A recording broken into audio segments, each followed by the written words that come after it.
बिस्मिल्लाहिर्रहमानिर्रहीम। मुअज़्ज़ज़ सामीन करام, आज हम बात करेंगे हज़रत उमर फ़ारूक रज़ियल्लाहु ताला अन्हु के एक मुअज़्ज़े के बारे में। हज़रत उमर फ़ारूक रज़ियल्लाहु ताला अन्हु के दौर हुकूमत में हज़रत उमर बिन आस रज़ियल्लाहु ताला अन्हु मिस्र के गवर्नर थे।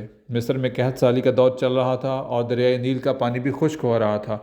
अहले मिस्र अपनी ये परेशानी लेकर गवर्नर हज़रत उमर बिन आस रज़ियल्लाहु ताला अन्हु के पास आए और कहा, हम हर साल एक कंवारी लड़की को दुल्हन बनाकर दरिया नील में बहाते हैं, जिसकी वजह से वह सारा साल चलता रहता है। हज़रत उमर बिन आस रज़ियल्लाहु ताला अन्हु ने इस जाहिलियत की रस्म को मना फरमाया और ये सारी मालूमात हज़रत उमर फ़ारूक रज़ियल्लाहु ताला अन्हु की बारगाह में पेश फरमाई।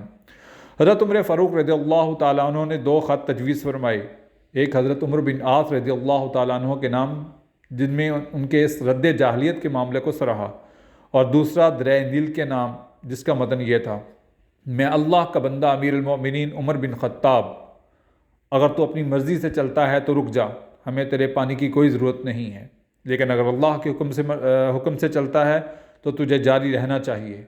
और अल्लाह ताला से दुआ की कि इसे जारी फरमा।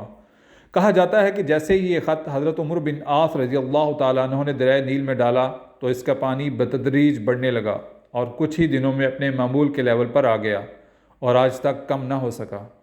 हज़रत उमर फ़ारूक रज़ियल्लाहु ताला अन्हु के इस अमल से इस्लाम को बहुत तरवीज मिली और अहले मिस्र आप रज़ियल्लाहु ताला अन्हु की हिकमत को बहुत सराहने लगे।